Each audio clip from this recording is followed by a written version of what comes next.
2, por favor. Génesis capítulo 2, versículo 4.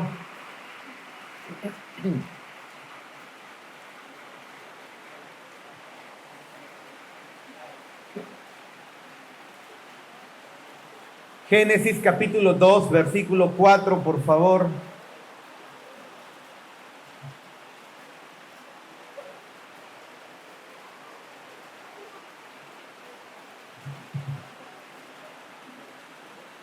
Estamos avanzando en el libro de Génesis y estamos en Génesis capítulo 2. Y estamos casi vamos a entrar a la mitad del año. Dios mío, la mitad del año. Se viene Navidad, ¿qué hacemos? Casi a la mitad del año vamos a entrar, estamos ya en el mes quinto. El próximo mes es la mitad, o unos meses, a unos días nomás ya, ¿no? Porque estamos 11, 2 semanas más, 3 semanas más, 2 semanas y media más, y estamos en la mitad del año, hermano. Y comienza a acercarse Navidad otra vez. Pero en estos meses, 5 meses que estamos en Génesis, miren, interesantemente no podemos salir de Génesis. Ya hemos pasado a Génesis capítulo 2. Eso es bueno. Eso es bueno. Nos va a salir más canas conforme avanzamos Génesis. No importa, ¿por qué apurarnos? ¿Para qué hacerlo? ¿No es así? ¿Para qué hacerlo? Lo bueno de la predicación expositiva, de ir texto tras texto, es que los sermones nunca se te van a acabar. Nunca se van a acabar. Escuchaba en varias reuniones y asambleas de iglesias en el pasado, que cuando contrataban pastores, esos pastores aproximadamente tenían unos 50 sermones, ¿no? Si son pastores viejos, 50 sermones hechos. Y lastimosamente cuando se les acababa, pues ya no tenían nada más que hacer. Porque solamente se predicaba temáticamente, ¿no? Predicaban acerca del amor. Se acaban los mensajes con el amor, los versículos. De la enemistad, se acaban. De las malas lenguas, se acaba de las malas lenguas, de cuidar la lengua. Y así sucesivamente. 50 sermones, un pastor muy bien recorrido, de mucho tiempo de trayectoria, 50 sermones y se le acaba y entonces ya no hay más que hacer. Lo bueno entonces de Génesis, o lo bueno de las Escrituras, es que podemos ir capítulo tras capítulo y avanzar, y ¿sabes qué? El pastor morir y la palabra de Dios no se acabó.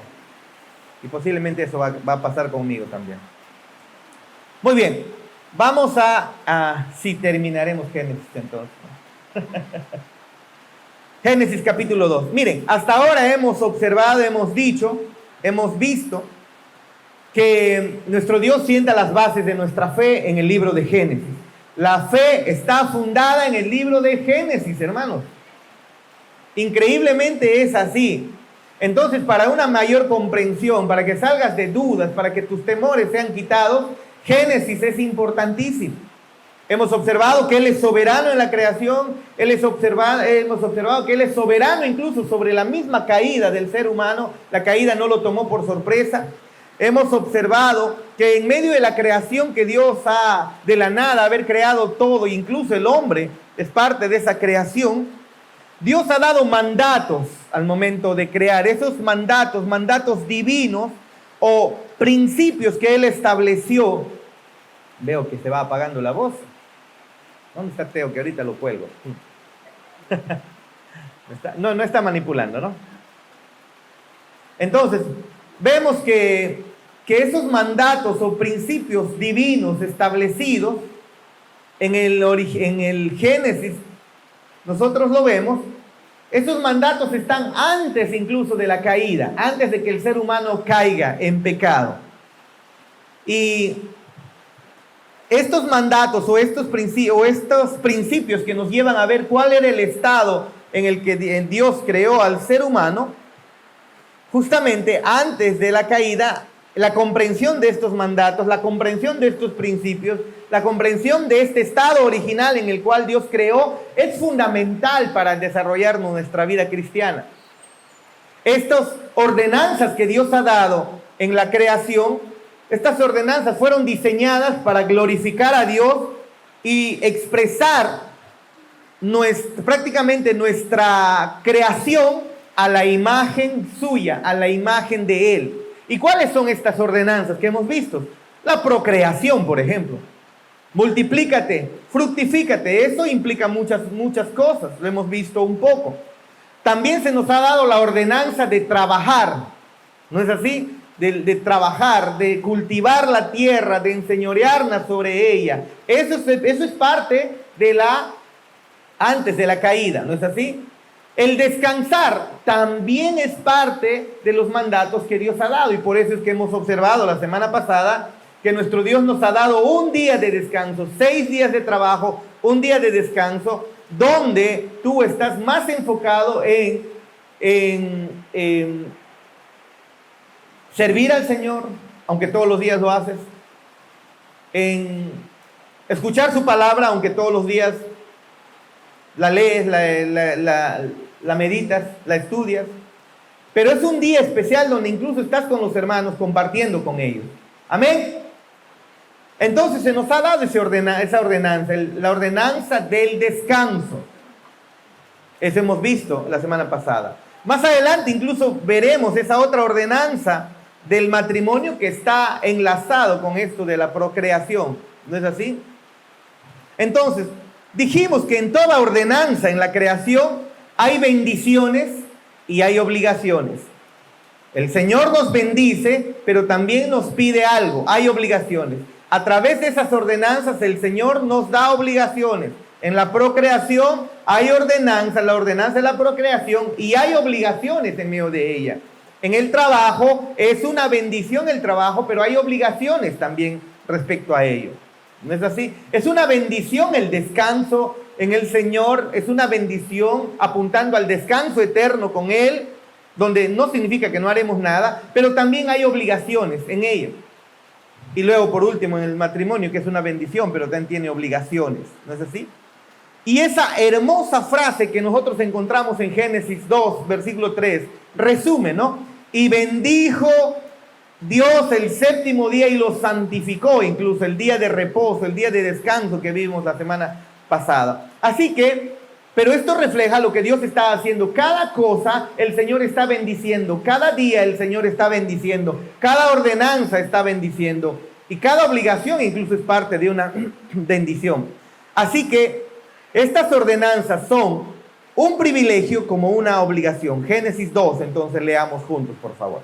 Génesis 2, versículo 4 al 7. Dice el texto: estos son los orígenes de los cielos y de la tierra cuando fueron creados, el día que Jehová Dios hizo la tierra y los cielos, o los cielos y la tierra. Y toda planta del campo antes que fuese en la tierra, y toda hierba del campo antes que naciese, porque Jehová Dios aún no había hecho llover sobre la tierra, ni había hombre para que labrase la tierra, sino que subía de la tierra un vapor, el cual regaba toda la faz de la tierra. Entonces Jehová Dios formó al hombre del polvo de la tierra y sopló en su nariz aliento de vida. Insufló también puede ser traducido, ¿sí? Y sopló en su nariz aliento de vida, y fue el hombre un ser viviente. Y Jehová Dios plantó un huerto en Edén al oriente y puso allí al hombre que había formado. Y Jehová Dios hizo nacer de la tierra todo árbol delicioso a la vista y bueno para comer. También al árbol de vida en medio del huerto y el árbol de la ciencia del bien y del mal. Y salía de Edén un río para regar el huerto, y allí se repartía en 4 brazos. El nombre del uno era Pisón, este es el que rodea toda la tierra de Havila, donde hay oro.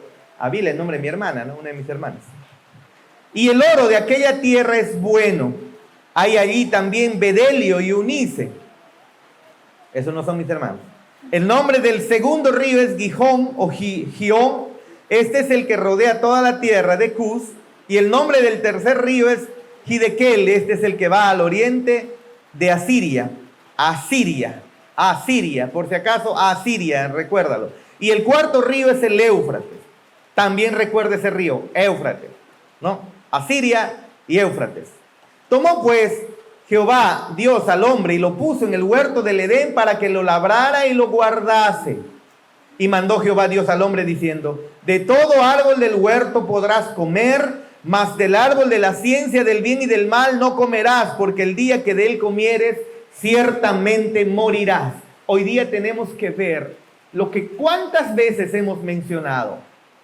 Incluso se ha visto en la confesión la semana antepasada, o la semana pasada, creo, o antepasada, el pacto de obras, que Joshua estaba, quería hablar, ¿no? Quería hablar ahí detrás, equivocado, pero quería hablar. Y veremos ese famosísimo pacto de obras, ese primer pacto, porque hay varios pactos que encontramos en las Escrituras, pero hay uno primero con el que se inicia, también conocido como el pacto adámico o el pacto de obras. Así que nos vamos a centrar en eso, en el pacto de obras, es decir, la relación original entre Dios y Adán antes de la caída que él tuvo en Génesis 3. Recuerden, no llegamos todavía a Génesis 3, ya llegaremos a Génesis 3. Estas son la base fundamental para el entendimiento de nuestra fe, hermanos. Este pacto de obras, esta relación, o también se le llama la economía especial que Dios estableció con Adán. La relación original entre Dios y Adán antes de haber pecado, antes de haber caído en pecado. Y este pasaje incluso comienza con el anuncio, si te das cuenta, encima de nuestra Biblia vemos como que hay una separación. Claro, no tenemos títulos en la Biblia, en la palabra de Dios cuando escribieron originalmente. Moisés no le puso un título encima, no le ha puesto nada de eso. Por favor, presten atención porque si no se nos pierde, es necesario para el entendimiento incluso del mismo discipulado, esto que vamos a ver. Moisés no le puso títulos encima, pero sí te das cuenta que pareciera, por eso es que en la historia los hombres agregaron los títulos, porque algunos son bien notorios, marcan un cierre de algo y un inicio de algo.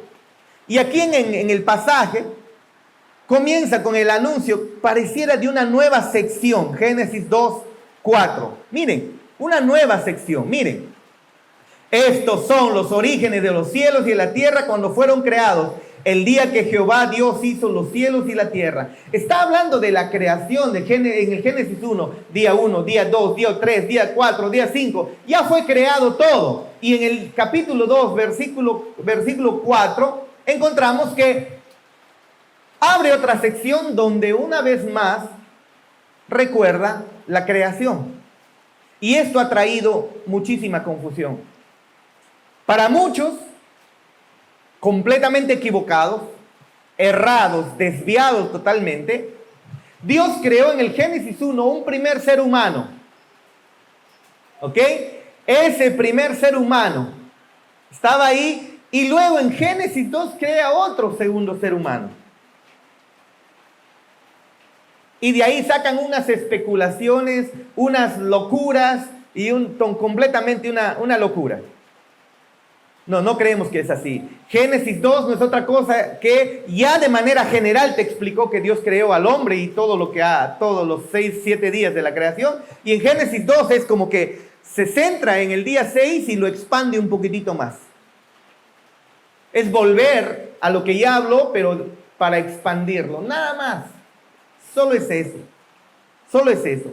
Por eso es como que pareciera que comienza una nueva sección aquí. Es pareciera un encabezado que estuviera.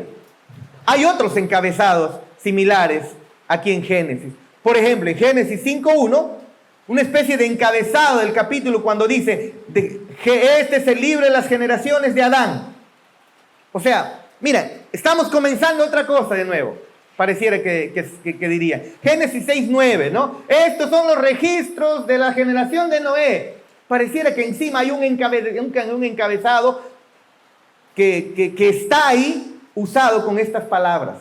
En Génesis 10, versículo 1, estos son los registros de las generaciones de Sem, Cam, Jafet, los hijos de Noé, los que les nacieron después de que vino el diluvio ahí, ¿no? Si se dan cuenta. Y luego en Génesis 11, versículo 27, estos son los registros de las generaciones de Taré y así sucesivamente. Son marcas para divisiones acá en el libro de Génesis, dadas aquí por el propio Moisés, porque sabemos que es Moisés quien escribió el libro de Génesis. ¿No es así? Es parte de la Torá fue escrita por Moisés. Así que Génesis 1 está presentando un panorama general de la creación. Génesis 2 se va a centrar en el ser humano, en el día 6, en esa parte final del día 6, donde Dios crea al ser humano. Génesis 1 culmina con el hombre. Él es la cúspide de la creación. El ser humano es la corona de la creación. Es lo más hermoso que Dios ha creado. Ni siquiera los ángeles, a pesar de ser ángeles, son tan bellos y hermosos como nosotros. Los ángeles son seres espirituales, nosotros somos seres espirituales con cuerpo. Y entonces vemos eso que en Génesis 1 se culmina con el hombre como la cúspide de la creación, y en Génesis 2 se enfoca en esa corona de la creación llamado ser humano. ¿Ve? Pero analiza la creación del hombre y luego los principios establecidos para que viva y las consecuencias si quiebra esos principios. Así que Génesis 2 se centra en el entorno original del hombre. El hombre fue creado. ¿Cómo es el entorno original del hombre? Y de manera especial, la relación de Dios con Adán. Ahí está centrado el Génesis 2. Ahí está centrado. ¿Quieres entender cómo funciona algo? Muy bien, pues, qué sé yo, de pequeño me preguntaba cómo funciona la radio, y cuando se malogró su radio de mi mamá, 6 años, lo desarmé. Pero esa radito, hermano, funcionaba no sé cómo, hermano. Como me gustaba la música y para retroceder ya no daba y enredaba esto, comencé desde los 6, 7 años a desarmarlo y ya me sabía cómo funcionaba. Había engranajes, ¿no? Por qué se presionaba, se había trabado y ya me lo sabía. Pero desarmas, vuelves a la parte profunda y entiendes luego cómo funciona, ¿no? Una vez fui a la casa de un familiar, creo, y le pasó lo mismo a mi tía con su radio ahí que se le trabó. Tía, yo sé, no hagas eso. Y hay alguito hice para que pueda solucionar su problema. Pero es que tú retrocedes y comienzas a investigar cómo es que funciona la cosa y entonces lo entiendes. Aquí en Génesis lo que hacemos es eso. Retrocedemos y comenzamos a investigar cuál es el entorno original del hombre. ¿Cómo es que fue creado en comunión con Dios? Su relación, esa relación especial con Dios. ¿Ve? Eso es lo que va a hacer Génesis 2.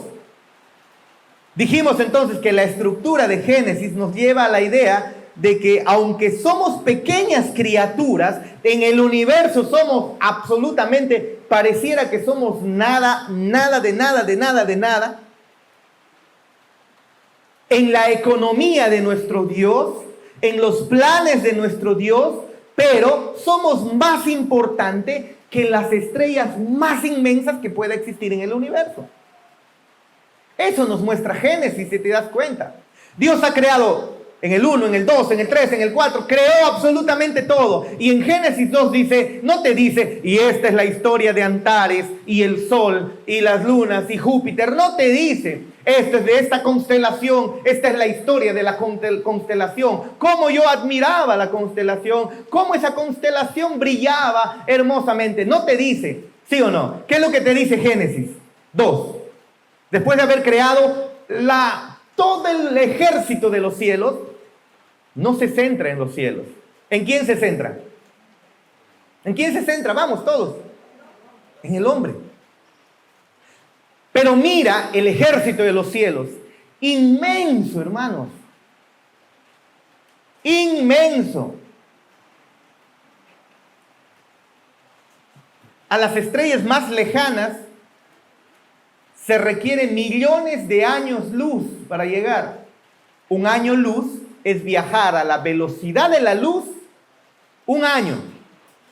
Y la velocidad de la luz es increíble, hermanos. Solo para recordar, el sol está tan lejos de nosotros que su luz requiere, para llegar a nosotros, la luz del sol demora en llegar 8 minutos a nuestra tierra. Pastor, no, ahí le estoy viendo ahorita. No, no es así. Lo que estás viendo al sol, no te estoy diciendo que vayas y lo mires porque vas a dañar tu vista, pero si pudieras hacerlo y pudieras ver de repente alguna explosión en el sol, ¿no? Algún brazo de explosión que pueda darse en el sol, porque está ocurriendo explosiones constantemente en el sol, debido a cómo es que el hidrógeno se está fusionando y convirtiendo en helio, creo, ¿no? Y entonces tú ves alguna explosión, pero tienes que entender que esa explosión no se está dando en el instante. Esa explosión ha ocurrido hace 8 minutos atrás aproximadamente. Y tú estás viendo el pasado. ¿Por qué? Porque la luz, esto que está aquí, para llegar a tus ojos, está avanzando en línea recta hacia tus ojos. La imagen, así está avanzando la imagen hacia tus ojos. Ahorita tú lo ves al instante. ¿Por qué? Porque la distancia es chiquitita y la velocidad de la luz, eso es, la luz avanza a una velocidad increíble que nadie lo puede alcanzar. Si alguien pudiera alcanzar la velocidad de la luz, se desintegraría completamente, se destruiría completamente. Pero la imagen está avanzando así. El sonido, hermanos, es mucho más lento todavía y usted lo puede percibir. Cuando explota algo o sube un cohete, por ejemplo, allá en Playa Tingo, lanzan un cohete y usted mira, ¿qué es lo primero que ves? ¿La luz o el sonido? ¿Qué es lo primero que sientes?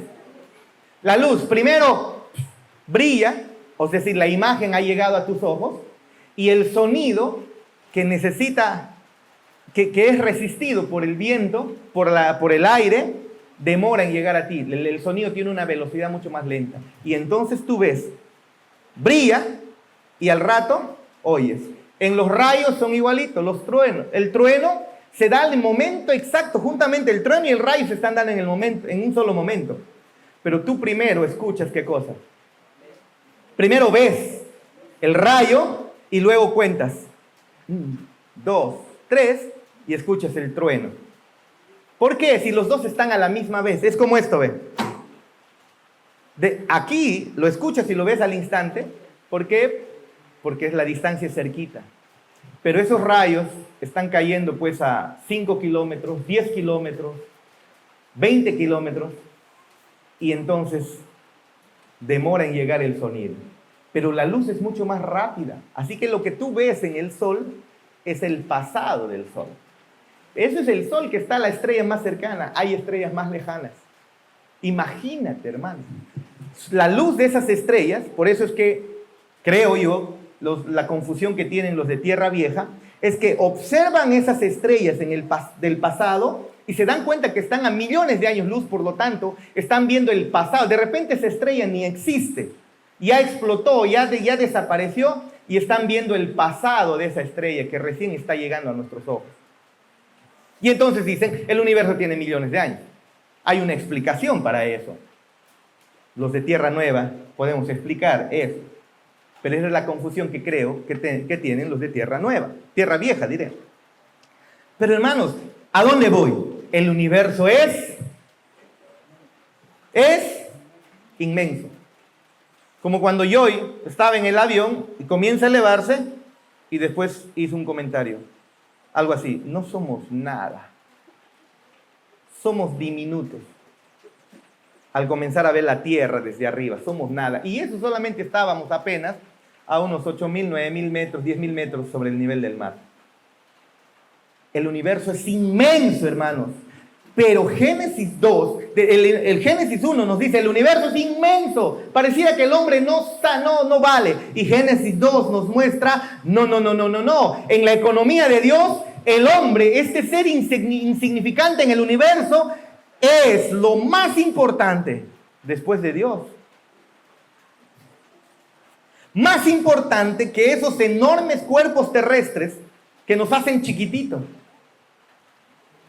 Y Génesis 2 reafirma eso. Vean ustedes, Dios se centra en Génesis 2 en el hombre. Y entonces aborda su creación y su relación con Dios de una manera diferente. Perdón, de una manera más específica. ¿Ve? Y entonces hay dos cosas muy fundamentales que tenemos que ver en estos pasajes. La primera en el versículo 4 al 14. ¿Qué es lo que vemos aquí? El pacto original de Dios con el hombre, que estuvo lleno de muchos privilegios y literalmente estuvo lleno de privilegios en ese pacto que Dios hace con el hombre. Y en Génesis 2 se va a exponer las bendiciones de ese pacto de obras. Eso es lo que vamos a ver. En los versículos 4 al 6, Moisés les está relatando cómo era la creación antes de que el hombre existiera, ¿no? Y esas palabras en Génesis 2, versículo 4 al 6, nos recuerdan la forma primordial del mundo antes de la finalización de los 6 días de Génesis 1:1. ¿Recuerdan Génesis 1:1 y 2?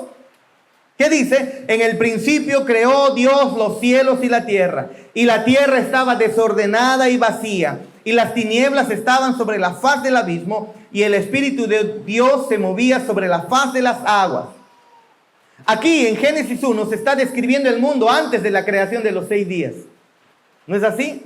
¿Y cómo es que esa creación estaba vacía, no tenía forma, y ahora incluso no tenía seres vivos, no estaba ordenada ni tenía seres vivos? Entonces Moisés ya mostró desde Génesis 1, nos guía a través de Génesis 1, hasta ese punto culminante del Génesis 1, cuando termina con el 6º día de crear y el 7º día de descansar. Hasta el versículo 31 estamos observando eso del Génesis 1. Ahora el mundo está ordenado, ahora el mundo está lleno de vida, ahora el mundo tiene forma, hemos visto. Así que cuando llega a Génesis 2:4, para centrarse en el lugar del hombre y ya no en la creación, Moisés como que quiere recordarnos que el mundo no fue ordenado, el mundo no fue formado, sino hasta cuando Dios lo hizo. Dios le dio orden, Dios le dio forma. Y si el mundo expresa todo este orden, esta hermosura, Moisés nos deja bien claro, es porque Dios lo hizo. No fue evolución, es Dios quien lo hizo. Y entonces establece ciertas bendiciones y ciertas obligaciones para ese hombre desde el principio de su creación, que lo hemos manifestado en esas ordenanzas que Dios ha dado en la creación. Procreación, ¿no es así? Trabaja. ¿Qué más? Descansa. ¿Y qué más? Familia o matrimonio, que veremos incluso más adelante. Eso es lo que nos está mostrando Moisés. Entonces, de estos versículos del 4 al 6, nos está recordando el mundo en esa forma y en esa belleza y plenitud que nosotros vemos en el jardín del Edén. Antes de que el mundo antes de que en el mundo entre el pecado. Y es una especie de recordatorio de Moisés de llevarnos a ver cómo es que Dios termina en un orden maravilloso para que nosotros veamos ahora que en la comunión con Dios también, después que Dios ha obrado y ha trabajado con nosotros, podemos experimentar también plenitud. Esa plenitud que Adán experimentó cuando fue creado. Porque esa plenitud es el resultado de la bendición de nuestro Dios. Escuchen, la plenitud a la cual llega la tierra, la plenitud a la cual llega el ser humano es parte del favor de nuestro Dios. Si Dios no lo hace, no es así. Eso es. Así que Moisés nos recuerda cómo era el mundo antes y Dios había completado su obra de 6 días, que nos está recordando las bendiciones de la relación original de Dios con el hombre.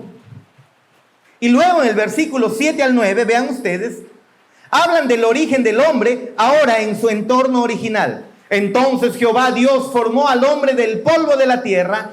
Síganme por favor con su Biblia para que no se me cansen. Entonces Jehová Dios formó al hombre del polvo de la tierra y sopló en su nariz aliento de vida, y fue el hombre un ser viviente. Y Jehová Dios plantó un huerto en Edén al oriente y puso allí al hombre que había formado. Y Jehová Dios hizo nacer de la tierra todo árbol delicioso a la vista y bueno para comer. También el árbol de la vida en medio del huerto y el árbol de la ciencia del bien y del mal. Leemos esto y ya comenzamos a mordernos las uñas, ¿sí o no? Y ya comenzamos a mordernos las uñas. Pero vean, hay bendiciones que están involucradas en el origen del hombre. Cuando Dios ha creado al hombre, bendiciones que él está recibiendo en su entorno que fue creado. Mire, fue creado de la tierra.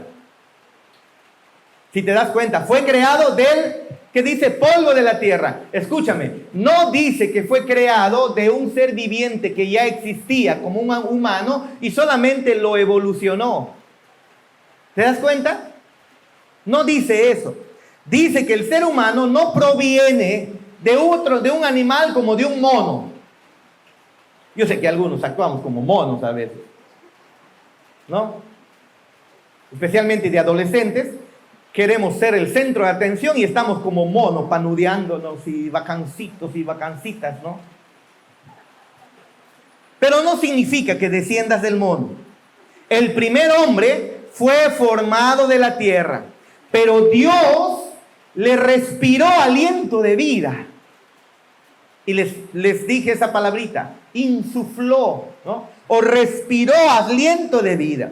Su propio aliento le dio a esta materia y lo convirtió entonces en un ser vivo, pero un ser vivo inmortal.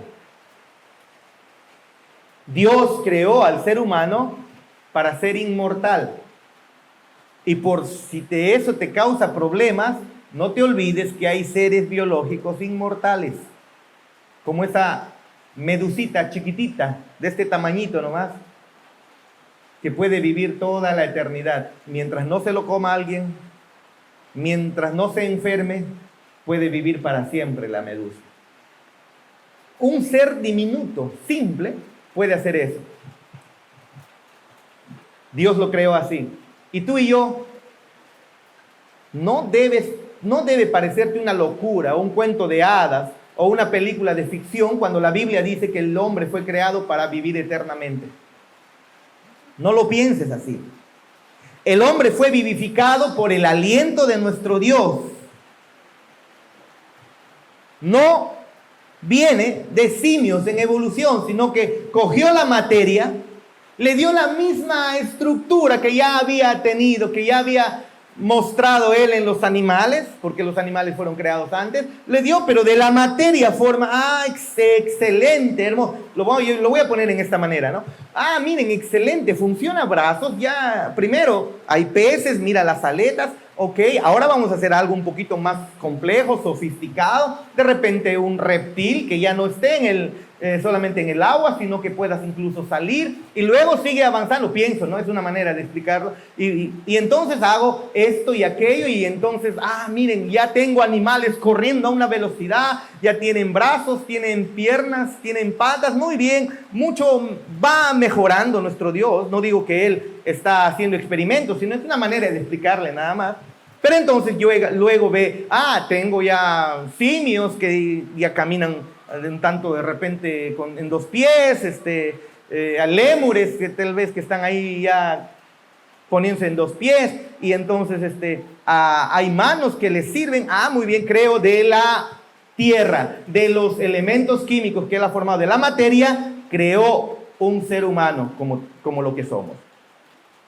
Pero pudo haber sido un animal más, pero Dios lo vivificó por el aliento suyo. Nuestro origen es de la materia. ¿Se dan cuenta? Pero nuestro Dios respiró aliento de vida. Provenimos de la tierra, no provenimos de la materia, digamos, no de los animales en sí. No hay evolución. Lo que hay es microevolución, no hay evolución. Dios nos formó del polvo de la tierra. ¿De dónde formó a los animales? Del polvo de la tierra. ¿De dónde formó todos los otros, incluso la misma vegetación? Del polvo de la tierra. ¿Qué significa? De la materia que Él ha creado. Pero la gloria para el hombre es que Dios toma al polvo de la tierra, ese insignificante polvo de la tierra, y le da su propio aliento de vida. Ahí lo convierte al ser humano en lo más glorioso y maravilloso de toda su creación. A pesar que tienes estrellas, constelaciones y todo ello, y galaxias, y el universo entero, a este ser pequeño, diminuto, como tú y como yo, nos hizo lo más glorioso de su creación. ¿Por qué? Porque nos dio su aliento de vida. Con su aliento de vida vivimos eternamente. Interesante, subraya en tu mente esto. Con su aliento de vida vivimos, ¿qué dice el texto? Eternamente. Ahora, cuando en el Nuevo Testamento hay un pasaje que nos recuerda ese aliento de vida que Dios le dio al hombre. En Juan, cuando Jesús está estableciendo la nueva creación, Juan 20:19, Jesús acaba de regresar después de su resurrección y pronuncia paz sobre los discípulos en Juan capítulo 20, versículo 19, le muestra las manos, lo hemos visto en el discipulado. En el versículo 21 le dice: paz sea con ustedes, como me envió el Padre, así también yo los envío. Después de haber resucitado Cristo, viene y les dice: he resucitado, paz a ustedes, ok, vayan y establezcan el reino de los cielos. Una nueva creación va a comenzar a formarse. Y en el versículo 22 dice: y habiendo dicho esto, vamos, léalo por favor, si no, para que su mente haga las conexiones y encuentre el interés, porque si estás solo ahí mirándome así y no hay conexiones, no vas a entender, te vas a aburrir y de repente vas a comenzar a soñar.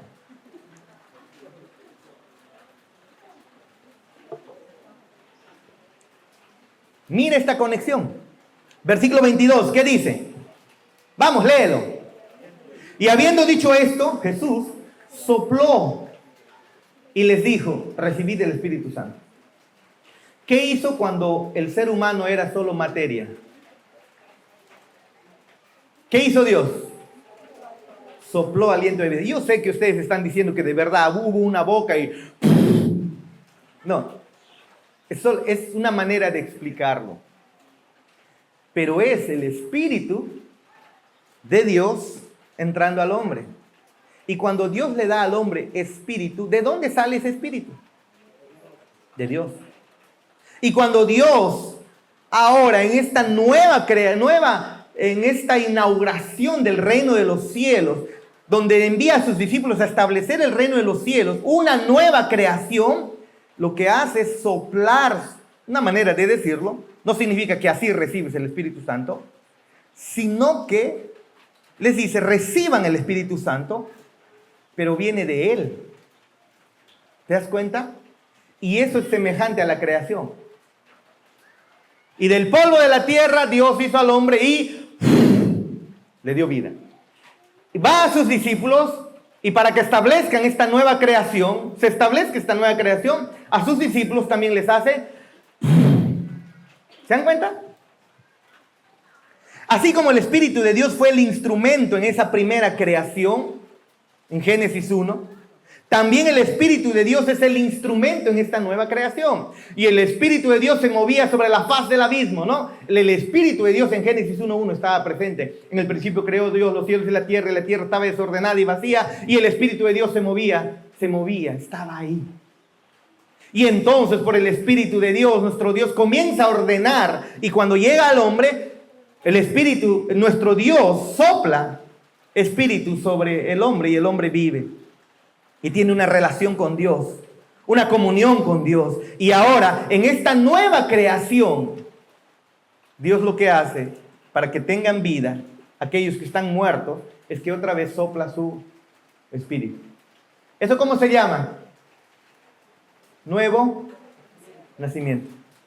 ¿Se dan cuenta? Así como Dios sopla vida en la vieja creación, así también Dios sopla vida en esa regeneración que nosotros tenemos. Somos hechos de nuevo en esta nueva creación. La Biblia dice que somos nueva creación. Eso dice la Biblia, hermano.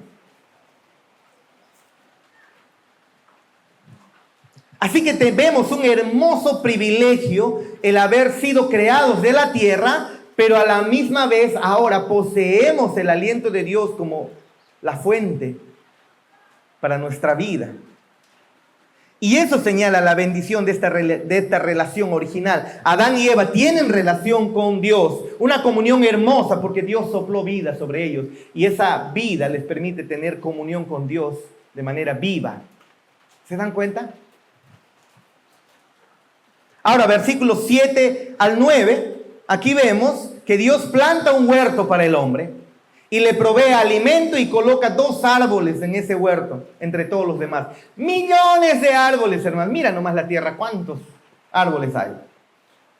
Si ahora, a pesar que el hombre ha depredado los bosques, hay todavía bastante. A ver, cuéntalos, pues. Imagínate en ese tiempo. Dios creó cantidad de vegetación y árboles, pero aparte de eso nos menciona de 2, versículo 8. Y Jehová Dios plantó un huerto en Edén, al oriente, y puso allí al hombre que había formado. Y Jehová Dios hizo nacer de la tierra todo árbol delicioso a la vista y bueno para comer, también el árbol de vida en medio del huerto y el árbol de la ciencia del bien y del mal. Uno de esos árboles es una especie de sacramento, es decir, un medio para hacernos santos, si pudiéramos decirlo. Es el árbol de la vida. En otras palabras, es señal de una promesa que Dios ha implicado en su creación para el hombre, para el ser humano. El otro árbol, el árbol del conocimiento del bien y del mal, es una prueba. Dios puso una prueba. Y basta que lo mencionamos, como les dije hace un momento, al inicio, escuchamos esto y ya nos damos cuenta que algo, una tragedia está por venir. Hay 2 árboles, uno de la vida y otro de muerte. Pero en este punto, el árbol de la vida está ahí para recordarnos la bendición de nuestro Dios. Y luego en los versículos 10 al 14. Y salía de Edén un río para regar el huerto, y de allí se repartía en 4 brazos. El nombre de uno era Pisón, este es el que rodea toda la tierra de Havila, donde hay oro. Ah, miren, hay oro. En el huerto había oro. Y el oro de aquella tierra es bueno. Hay allí también bedelio y onice. El nombre del segundo río es Gihón. Este es el que rodea toda la tierra de Cus. Y el nombre del tercer río es Hidekel o Hidekel. Este es el que va al oriente de Asiria. Y el cuarto río es el Éufrates. Si te das cuenta, ¿qué nos menciona esto? ¿Por qué nos importa? ¿Tengo que dibujar un mapa y todo eso para darme cuenta qué significa? No, lo que estamos viendo es la perfección del entorno original del hombre. Dios le puso al hombre en un entorno óptimo, perfecto, maravilloso, lleno de bendición. Se describen aquí los ríos, se describen los metales preciosos, se describe el entorno hermoso en el cual Dios ha puesto al hombre. Ese entorno original del hombre es rico en recursos.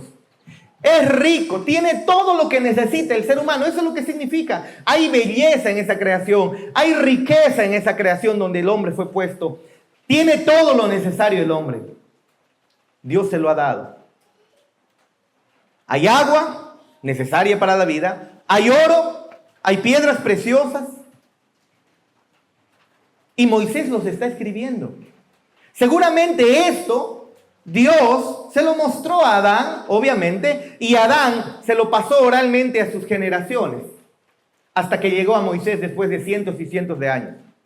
O puede ser que Moisés, revelado por el Espíritu Santo, en ambos casos es el Espíritu Santo siempre, Dios se lo reveló a Moisés y llegó a escribir esta belleza en el cual fue creado el entorno, la belleza del entorno en el cual fue creado el hombre.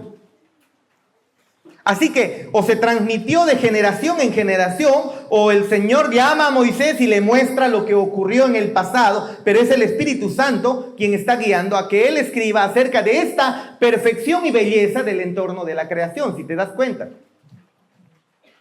¿Ve?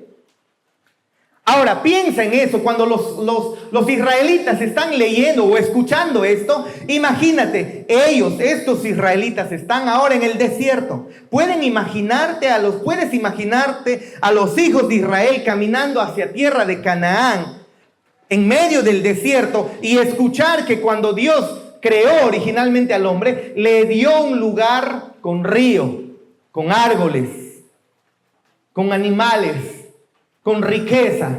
Pero ¿dónde están en este momento, Elsie? ¿Dónde están? En el desierto, sin agua. Desierto no tiene árboles, no hay mucha vida, el sol les está quemando. ¿Se dan cuenta? ¿Te imaginas a los hijos de Israel en el desierto? Esa tierra árida, esa tierra baldía, y ahora meditando cómo era el mundo cuando Dios creó. Debieron ellos anhelar, queremos volver a ese estado. Pero ahora, ¿dónde están? En el desierto. Vemos que también fluye un río aquí en el jardín del Edén, se ramifica en 4 ríos, y hay oro por todas partes, hay bedelio, hay ónice, y piedras preciosas están por todos lados. Pero ellos están en el desierto. Entonces se dan cuenta de la diferencia entre dónde estaba el ser humano antes del pecado y dónde están ahora ellos con su pecado. ¿Te das cuenta de eso? ¿Lo puedes observar? Sin pecado, en bendición. Con pecado, en sequedad y suciedad. Si te das cuenta, se parece a nuestras vidas. Todos podemos concluir, cuanto más pecado hay en nuestras vidas, somos más miserables. ¿Te has dado cuenta de eso? ¿Se da cuenta, hermana Rocío? Cuanto más pecado, más miserables nos somos.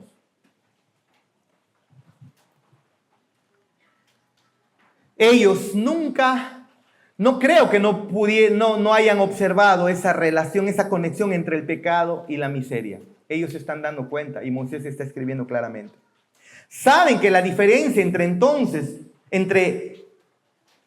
ese pasado en el Edén y el ahora que ellos están viviendo en el desierto, ¿cuál es la diferencia? Anthony, ¿cuál es la diferencia? ¿Cuál es, Elsie? El pecado. Esa es la diferencia. ¿Se dan cuenta? Todavía no llegamos a Génesis 3. Pero ya nos estamos dando cuenta. Donde hay pecado, hay miseria. Ellos están en pecado, están en miseria en el desierto, desangrándose por el faraón. ¿Se dan cuenta? Pero cuando Dios creó originalmente al hombre, lo puso en el huerto del Edén, les dio aliento de vida. No eran nómadas, ahora están nómadas, peregrinos, andando. Ellos no eran nómadas, Adán y Eva no eran nómadas, estaban en el huerto, establecidos bajo la bendición de Dios. Recibieron agua, los recursos inimaginables, los recursos en vegetales, en belleza, en riqueza. El hombre tenía que llegar incluso a construir vehículos como el que está ahí, que lo vamos a recibir de bendición. Claro que sí, es parte del cultivar la tierra, el haber creado todo lo que vemos, con la riqueza que Dios le ha puesto al ser humano. No, pastor, si no hubiera habido pecado, no habría carros. No, es parte de lo que el ser humano tenía que hacer, cultivar la tierra, que implica transformación para el beneficio del hombre. Pero esa riqueza el Señor se lo dio, le dio esas riquezas, recursos inimaginables. La perfección del entorno original nos recuerda las bendiciones que Dios había dado en ese pacto de obras. Yo sé que estoy tomando un poquito más de tiempo, unos minutitos más. Pero miren, la mención del árbol del conocimiento del bien y del mal es un presagio. porque sabemos lo que va a suceder con ese árbol. ¿Sí o no? Miren, Moisés describe que uno de estos ríos, como fluyendo cerca de Asiria o hacia Asiria. ¿Te acuerdas? Uno de estos ríos que sale del huerto se van hacia Asiria. Ah, mira tú. Ya más o menos nos está anunciando lo que va a pasar en el futuro. ¿Qué pasó con los asirios? Se levantaron contra el pueblo de Dios y fueron llevados esclavizados hacia Asiria. Y también se menciona otro río, el Éufrates. Y si tú los buscas ahí, esos lugares geográficos que está mencionando, va a traer recuerdos tristes para los hijos de Israel en el futuro. Porque el Éufrates está por cerca de Babilonia. Los babilonios, los asirios y los babilonios. Incluso en la mención aquí que se hace del paraíso es casi una premonición de que algunas pruebas iba a sufrir el pueblo de Dios. Las iba a sufrir. Entonces, cuando los primeros oyentes están leyendo, por eso necesita el contexto, ¿no? Los primeros oyentes o los lectores iniciales, como son el pueblo de Israel, están leyendo, miren, en el huerto del Edén había esto, y luego se dan cuenta en el futuro, o cuando ya han pasado y Asiria los ha tomado y Babilonia los ha tomado, mira, aquí estaba una especie de referencia a eso. Pero en cualquier caso, vemos del versículo 4 al 14 las bendiciones de esta relación original que Dios tuvo con Adán. Dios lo creó en medio de bendiciones, hermanos. Escuchen, por favor, otra vez, miren acá. Mano Arby, Dios creó al ser humano en un entorno de bendiciones. Versículo 15. Sígame, por favor, versículo 15. Tomó pues Jehová Dios al hombre y lo puso en el huerto del Edén para que lo labrara y lo guardase. Y mandó Jehová Dios al hombre diciendo: de todo árbol del huerto podrás comer, mas del árbol de la ciencia del bien y del mal no comerás, porque el día que de él comieres ciertamente morirás. Y aquí lo que estamos viendo ahora, hermanos, son las responsabilidades de esta relación original entre Dios y Adán. Recuerden, versículo 4 al 14 nos recuerda las bendiciones, los privilegios, las cosas maravillosas que Dios le había dado al hombre en su entorno. Del versículo 15 al 17, ahora se nos muestra las responsabilidades. Y vemos acá tres cosas importantes. Dios establece una relación especial con Adán. Miren, de la misma manera como Dios crea a los monos y a los animales, también está creando al hombre. Pero a Dios le place soplar aliento de vida del hombre para que Dios establezca una relación con el hombre. Si te preguntas, si te das cuenta, ¿quién está obligando a Dios, hermano Manuel? ¿Quién obliga a Dios a establecer esa relación especial con Adán? Jonathan. ¿Quién obliga a Dios a establecer una relación especial con Adán? Porque lo pudo haber hecho con un mono o con un perro. Y de repente Paw Patrol es real, ¿no? O los Thundercats de repente son reales. ¿Por qué? ¿Quién obliga a Dios y le dice, mira, establece relación con esta materia que has creado y no con estas otras materias que has creado? ¿Quién obliga a Dios a tener una relación con Adán? Si te das cuenta, es voluntario, es Dios, su soberanía, por su amor, por su bondad, porque el ser humano pudo haber sido otro animal más. ¿Sí o no? El ser humano pudo haber sido así. La generosidad de Dios condesciende al crear al hombre a su imagen y semejanza y establece una relación especial con él. Le da aliento de vida y derrama sobre él bendición tras bendición. No escuchamos que está bendiciendo así a los animales. Está bendiciendo aquí así a ¿quién? Hay una relación especial entre Adán y su Dios. Y Subraya eso otra vez. Es una relación inmerecida por el hombre. ¿Te das cuenta? Dios va a tener una relación con Adán y esa relación es inmerecida o se lo merece, creo. Porque, muy bien, acá está el hombre, paso del hombre y me voy con los leones. Con el león, que es más hermoso de repente, con este quiero tener una relación especial. ¿Quién obligó a que sea con el hombre? Porque al fin y al cabo el hombre es materia también. ¿Quién le obligó a tener una relación especial con el hombre? ¿Quién? Entonces la respuesta es, esta relación que Dios tiene con el hombre, es una relación inmerecida por el hombre. El hombre no se lo merece desde el inicio. ¿Te das cuenta? ¿Adán hizo algo para ganarse esta relación especial con Dios? No, era polvo de la tierra. Imagínate ya para que como un niñito, barro ahí formado. Y Dios le dio vida. No fue una relación en la que Dios tuviera que vencer el pecado. ¿Te das cuenta? Otra vez, por favor, ya acabamos. Dios no tuvo que vencer el pecado para relacionarse con Adán, pero aún así era una relación inmerecida para Adán, incluso sin vencer el pecado. Ahora, para ti y para mí, ha vencido el pecado, pero en la creación nueva no tuvo que vencer el pecado. Era una relación por gracia. Adán no había pecado. Para establecer esa relación, Dios no tuvo que limpiar el pecado de Adán. Lo hizo solamente, su acercamiento fue por pura gracia o por pura bondad. Porque más adelante, ahora, para establecer una relación contigo, escucha, Dios tiene que vencer nuestros pecados. En ambos, Adán y tú y yo, si te vamos a tener relación con Dios, es una relación que tú y yo no la merecemos. Escúchame. Adán en el huerto del Edén sin pecado no tenía por qué estar diciendo, soy hijo de Dios y merezco esto. No.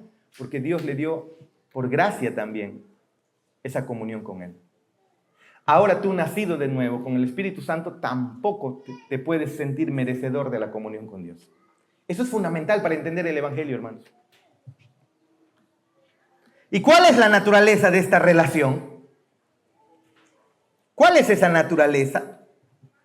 Bueno, esta relación es tanto positiva como también es negativa. Las obligaciones que conlleva esto es tanto positivo como negativo. Miren, se nos dice que tenemos la ordenanza del trabajo. Tomó pues Jehová Dios al hombre y lo puso en el huerto del Edén para que lo labrara y lo guardase.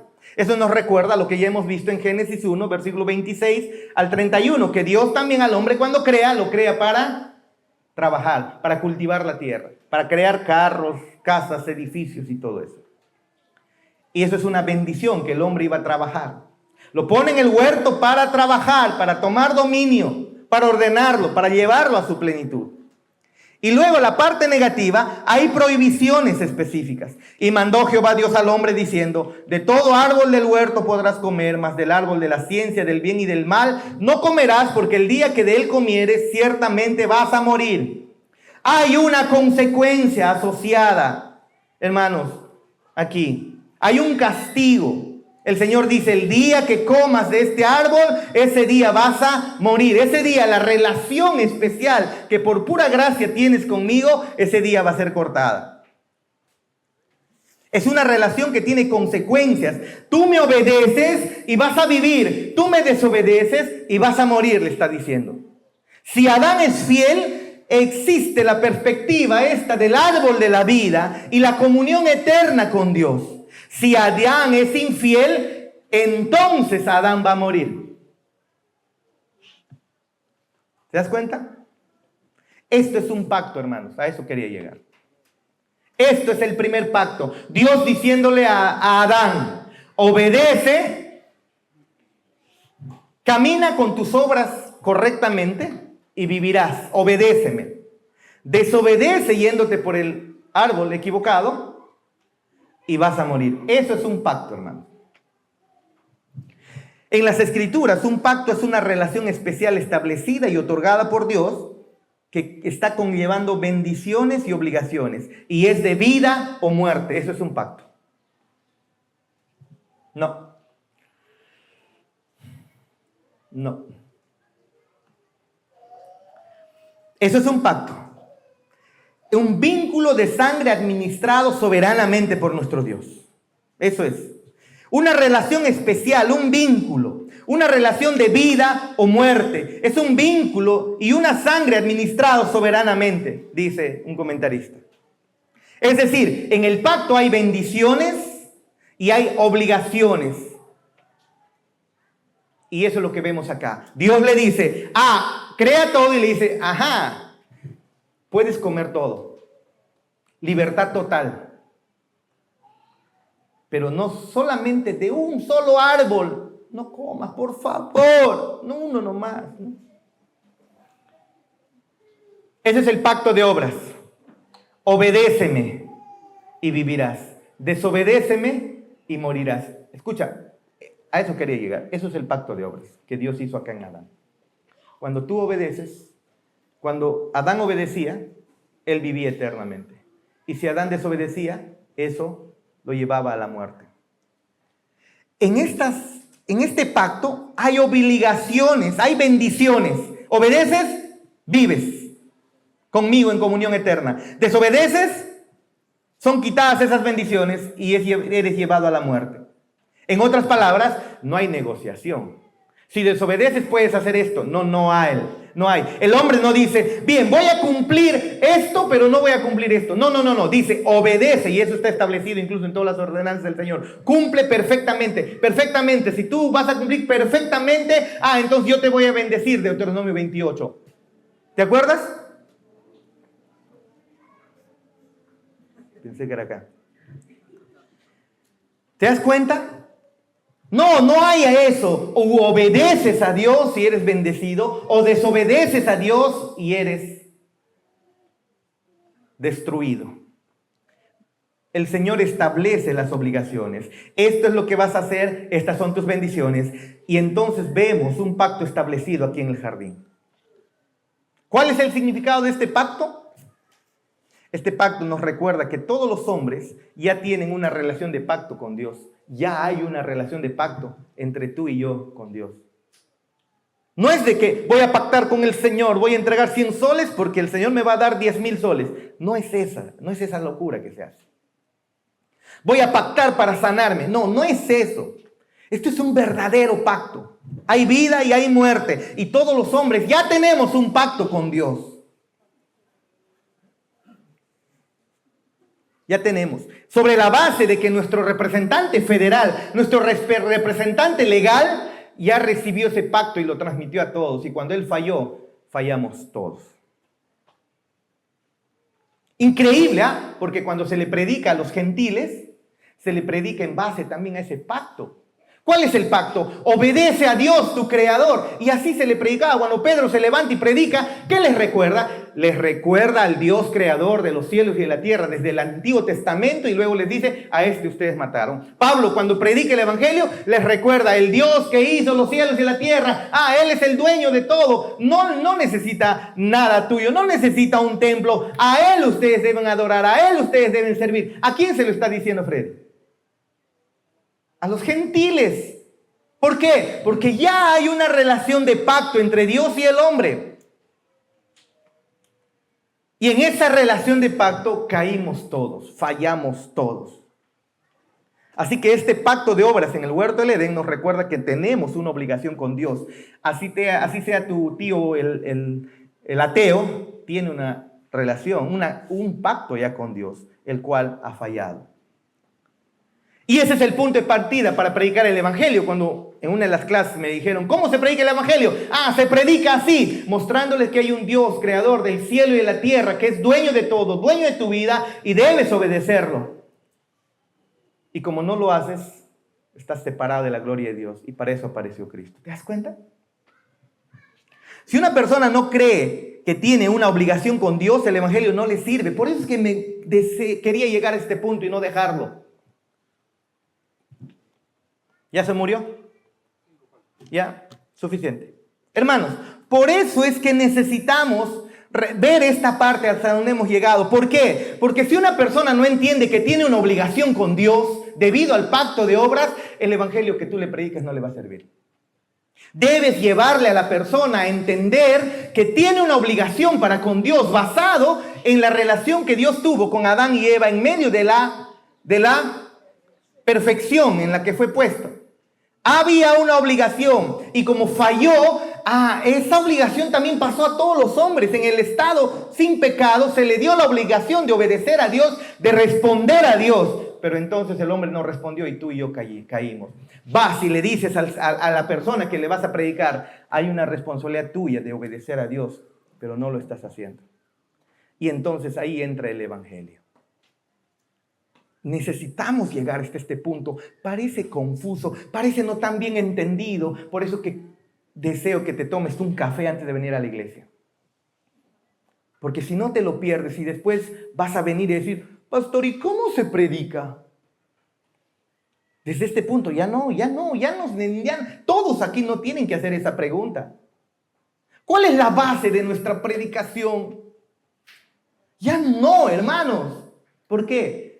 La base es que hay un pacto de obras que fue quebrantado. Hay muerte eterna para aquellos que se mantienen en ese estado. Para eso apareció Jesucristo. ¿Te das cuenta? Si una persona no cree que tiene una obligación con Dios, el evangelio no va a servirle para nada.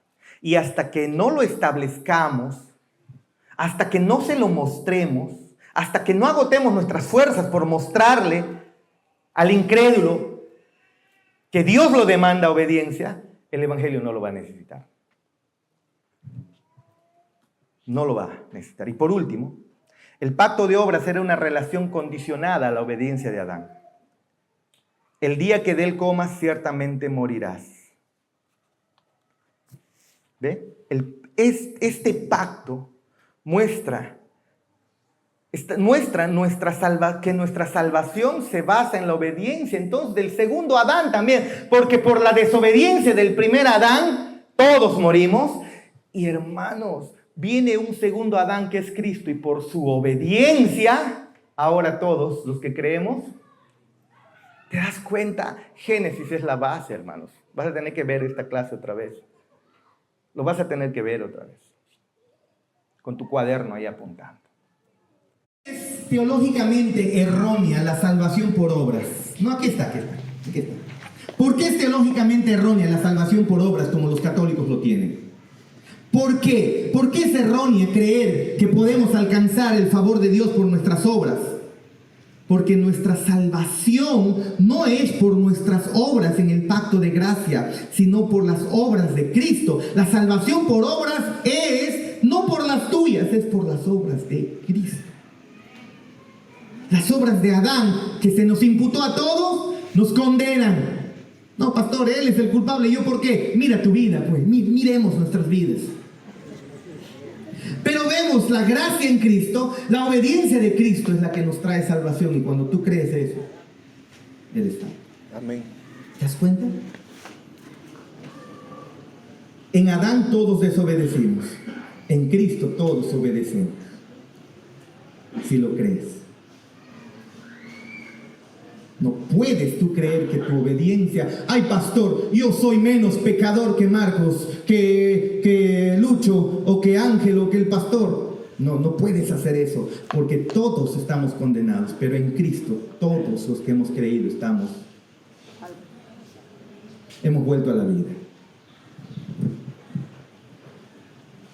Entonces, en primer lugar, todos los hombres tienen una relación de pacto con Dios. Y en segundo lugar, esa relación de Adán con Dios en el pacto original es un reflejo de lo que Cristo hizo por nosotros en el pacto de gracia. Pongámonos de pie para terminar.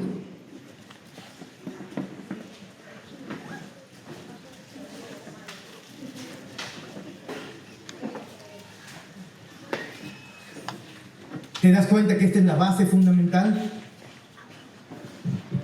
Pastor, pero es muy teológico. Enséñame cinco maneras de vencer la tentación. ¿De qué te sirve?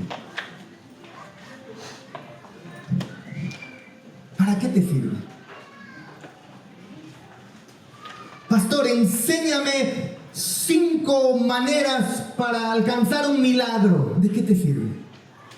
Pastor, enséñame 5 maneras, o 3 maneras, o 4 principios para una cosa, para otra cosa. Hermanos, ¿para qué te sirve si no hay un entendimiento? En Adán todos morimos, en Cristo todos vivimos. ¿Te das cuenta? De eso se trata. Y Génesis ya nos lo está mostrando. Lentamente ya nos está introduciendo a la maravillosa vida que solamente puedes disfrutarla con Cristo. Fuera de Él estás condenado. Aquí hay menos pecado, acá hay más pecado. La diferencia es, no es que si tiene menos pecados o más pecados. El asunto es, ¿han creído en Cristo? Ese es el asunto. ¿Te das cuenta? Oremos, por favor.